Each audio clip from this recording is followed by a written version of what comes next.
Hi, everyone. I just want to thank everyone for joining the webinar today. Mental health is as concerning and prevalent as it's ever been. Unfortunately, the stigma around seeking care or even just talking about it is still somewhat present. Today, we're going to hear from an industry expert about their strategies and tools they're relaying to clients to help them feel more comfortable in expressing their individual situations and challenges they're facing. First off, I do want to recognize that we originally had HealthJoy and SwiftMD presenting today. Due to an unforeseen circumstance, SwiftMD is no longer going to be participating in the conversation today. If you want to learn more about them, we're happy to connect you, so just let us know afterwards. For everyone on the line, please write your comments and any questions you have in the chat. We'll do our best to answer them and provide detailed follow-ups by the end of this week. So today, we have the pleasure of hearing from Dr. Patricia Pechter, Chief Medical Officer at HealthJoy, which is a benefits experience platform that helps employees achieve better healthcare outcomes by connecting their members with the right benefits at the right moment in their healthcare journey. Dr. Pechter is a board certified physician with 9 years of experience in primary care, telemedicine, urgent care, and health management. Dr. Pechter has an extensive background in improving patient outcomes and satisfaction while minimizing unnecessary healthcare costs. She graduated cum laude in economics at Harvard University, earned her medical degree from the University of Miami, and completed her residency in family medicine at Beth Israel Mount Sinai Medical Center. She became faculty at NYU as a clinician at their flagship urgent care office, leading efforts to customize the EHR for physician efficiency and patient safety. She is a pioneer in healthcare technology, previously serving as medical director of virtual care at Oscar, where she spearheaded developing quality assurance programs, establishing onboarding and training curriculum, optimizing provider workflows, and creating personalized member experiences while adhering to clinical best practices. When not helping HealthJoy members receive high quality, affordable care, she can be found swing dancing with her husband and supervising chew toy tugging with her little pup and toddler. Dr. Pechter, we're lucky to have you and glad you found someone to supervise those duties for our time today. The floor is yours. Thank you, Colby, for that wonderful introduction. Certainly not the first or the last time that I'll be confused with a soft drink beverage. I appreciate the opportunity to be here and speak with you today. We'll go ahead and jump right in. The first slide here is going to talk about basic areas that we'll hit on. We'll be addressing areas for growth in the field of mental health. We'll be looking at some types of programming being offered and how employees can take advantage of that programming, why accessibility is key, and why I'm hopeful for the potential for technology to improve the employee experience in this area. A spoiler alert, we are going to be starting on a rather grim note. Healthcare can be extremely costly to overlook. And in this research cited by the American Psychological Association, it gives you an idea of just how impactful the problem is. Treatment for individuals with both physical and behavioral health conditions often means double or even triple the spend compared to physical treatment alone. Now, taking a look at this next quote, the $26 billion to $48 billion annually, that's the money that we're wasting as we flounder in addressing mental health concerns. We often focus on the psychological toll that mental health takes, the impact on performance and productivity. But from a clinical perspective, there's so much wasted spend because we haven't done a great job identifying these issues early on and making the path to help an easy one. Employees and employers have been hearing a lot about the increased stress, increased symptoms of anxiety and depression, a rise in substance abuse, disproportionate effects of the pandemic on working parents. This audience is already well aware of the problem because we see it each and every day and may even be the first line in fielding that angst or fielding the questions about where to go for help. 1 in 5 people have a mental health diagnosis. That's 50 million people. This highlights that mental health disease is more prevalent than one might think. And those struggling with mental health illness, as well as their families, friends, and community, can be severely impacted. What this number doesn't take into account, however, is all of the other Americans who have a mental health concern. This might be someone who isn't officially diagnosed with a clinical depression or bipolar, and maybe high functioning, but is struggling in some way. Maybe they are caring for a parent with dementia. Maybe they're trying to mend a torn relationship. Maybe they face self-doubts or insecurities, or have worries about a big transition. How many people have some level of struggle that might impact their mental well-being? That number reaches much higher than 1 in 5. A conservative estimate would be 1 in 4. That'd be 80 million people. A realistic number, 1 in 3, 100 million people. And the thing about these statistics is, even if you're not that 1 in 3, you likely know someone who is, and would also benefit from knowing where to get help or where to guide those who are struggling. Do all of these individuals need a clinical psychiatrist? Certainly not. Would many of those individuals benefit from support, whether that be from a family, a friend, a coworker, a boss, a place of worship, or any other avenue through which that individual might find strength? It's likely they would.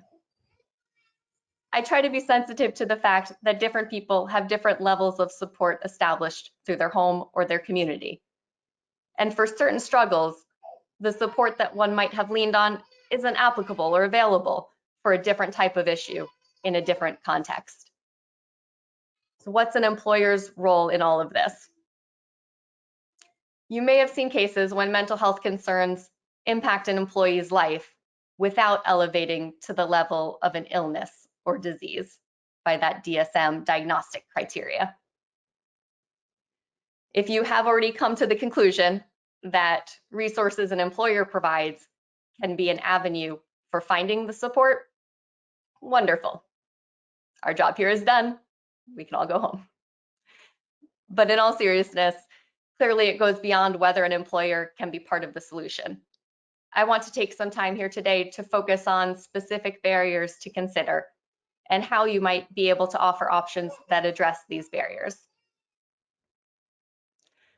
When trudging through the emotional upheaval that a shared experience like the pandemic and lockdowns have created, the isolation, the grief, the worry, the managing Zoom calls in the same room as your partner or your kid's class,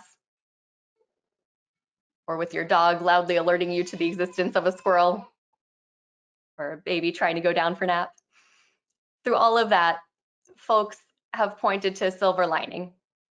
We have developed a deeper acceptance of asking for help. While a stigma around mental health still exists, and we need to be cognizant of continuing to offer options for assistance that are anonymous, that don't lead to career backlash, that are safe, it is encouraging that we have seen huge strides over the past 2 years in the way people are thinking about mental health alongside physical wellness. But what now? Where can our efforts be most fruitful? How can we help make the decision to address mental health concerns an easy one for employees?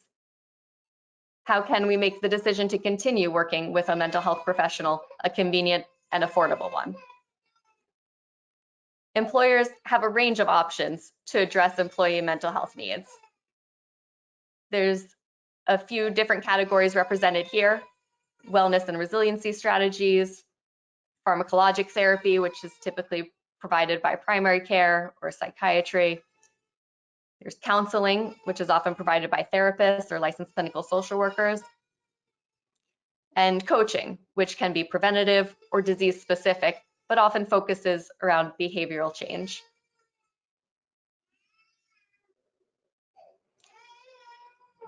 So many options risks creating confusion.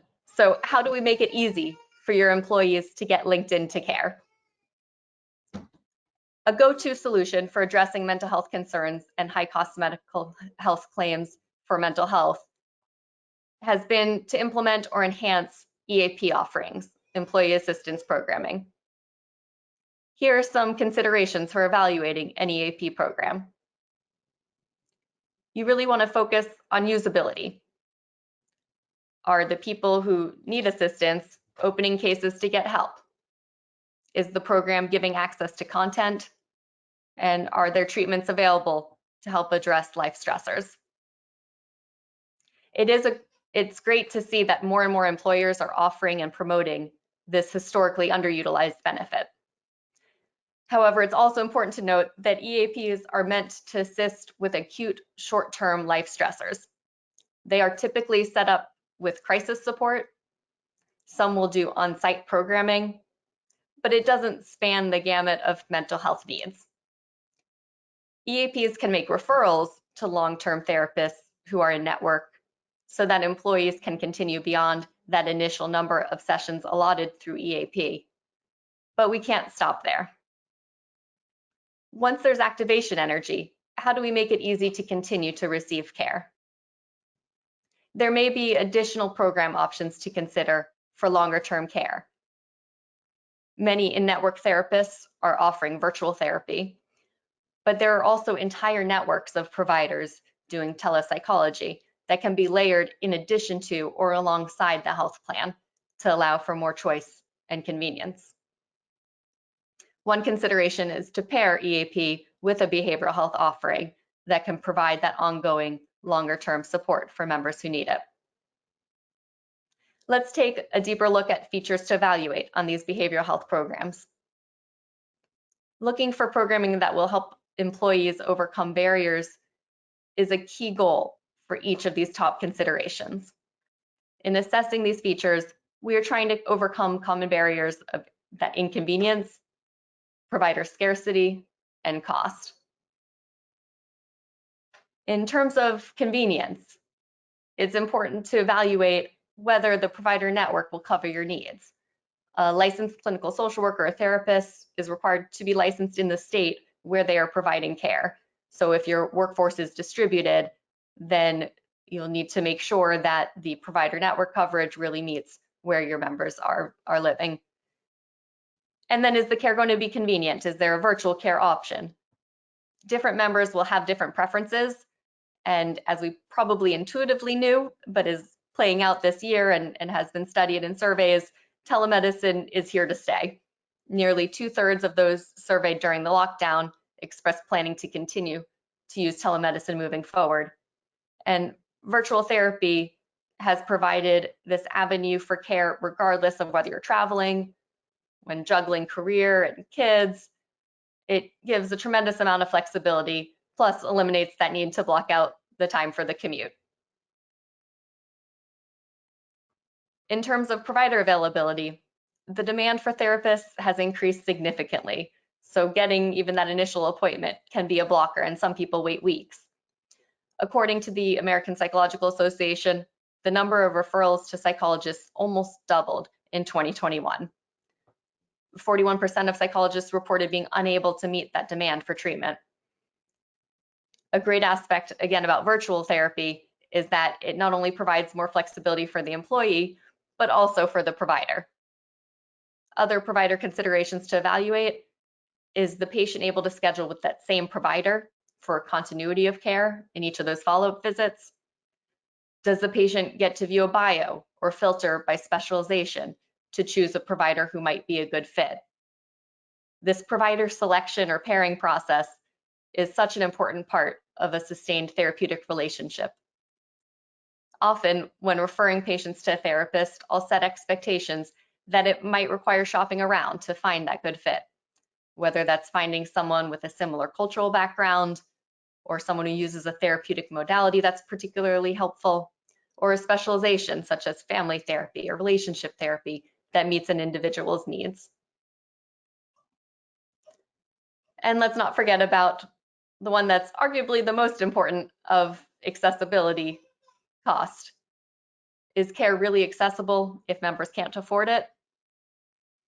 Employers who want to make a difference in the mental health of their workforce should consider covering part, if not all, of the cost of mental health services.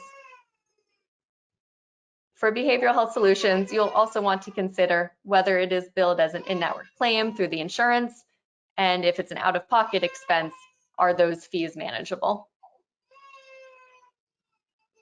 What is a good indicator to see whether programs are reaching that goal of overcoming care barriers? Well, you want to, of course, check whether the program is being used. And utilization reporting is a key part of making sure that's the case. So it's important to get this reporting so you can benchmark how effectively you're able to reach your members. Some people think therapy isn't for them, and that's okay. But reframing the context for mental health offerings can sometimes help it gain acceptance. The concept of finding outlets for relaxation may resonate with people who don't have the inclination to start seeing a therapist. We have seen companies trying to equip employees with tools to improve their mental well-being with strategies such as guided meditation and mindfulness. These can be accessed discreetly and anonymously. We have also seen the emergence of counseling and coaching paired with other clinical offerings. This basically takes the form of therapy light. Coaches often dig into the motivations behind behaviors and add a layer of accountability while helping employees gain insights into some of the blockers and advocating for them as they work through an issue. While it's only sometimes offered by individuals with a background as a licensed clinical social worker or a psychologist, and I want to be careful not to misrepresent the intention or scope, and certainly don't want to suggest that coaching is a replacement for seeking therapy from a trained, credentialed mental health professional. However, I have seen interactions that facilitate some of the same behavioral changes we would hope to see from an interaction with a therapist, and often in individuals who might not otherwise be open to seeking mental health resources. The way that it pairs it with a patient's other health goal, whether that's to lose weight, to control their blood pressure, to manage their diabetes, to improve their chronic pain or improve their sleep, employees may become more receptive to this type of counseling. In the one sense, it's a more holistic approach because of that overlay of mind and body. And in another sense, it's even more focused with that tight pairing with an ailment that the person really cares about, which may incidentally also be a focal point contributing to strong emotions and stress. Of course, once we do set up access to helpful tools that encourage mental well-being, we want to be able to remind people of these options at opportune moments. This is an area where HealthJoy has really focused, making sure that the benefits that are in place are highlighted, not just during open enrollment, but throughout the year. Our team works to reduce that friction. We are basically competing against the inertia, that difficulty or unwillingness to take the first step. We're here to make that initial step simple. This can include connecting an employee to fully integrated benefits like EAP and behavioral health, or directing them to your existing counseling, wellness, and other mental health benefits. HealthJoy really serves as a healthcare navigation platform first. And that means we can tap into those communication reminders and offer expert guidance to connect your employees to whatever benefit is best for them in that moment they need care. You can, of course, follow up with your Graham representative about ways that HealthJoy is able to enhance engagement with some of these mental health solutions. Key takeaways here: mental health care should be easy. It currently is not. Ways that your company can help address this need are by encouraging options that make care more accessible, more convenient, more affordable, and more encouraged.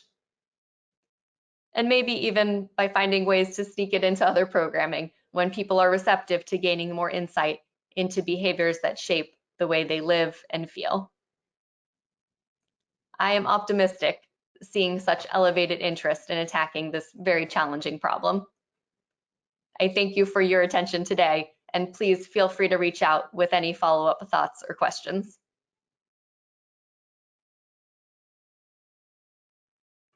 Colby, I'll go ahead and hand it back over to you. Sounds good. Thank you, Dr. Pechter. All right, well, first, just want to thank you, Dr. Pechter, for your time today, taking the time to provide your insight and guidance on how you and HealthJoy are helping clients. So in honor of Mental Health Awareness Month, I hope everyone enjoyed the presentation. It's a conversation that we should continue to have and continue to learn about, so we all feel more comfortable discussing it and finding the care that we need. Our next webinar is going to be this coming Monday, May 16th at 3 p.m. The topic is going to be fueling innovation in the insurance industry. Mike McIntyre and the executive director at BrokerTech Ventures Accelerator are going to talk about how BrokerTech is driving innovation in the insurance and employee benefits industry. You'll also have the opportunity to hear from 4 new companies. They're new to the market and they're focused on driving the business forward. So look out for that invite. And to everyone on, thank you for coming, and we'll talk to you soon. Thanks a lot.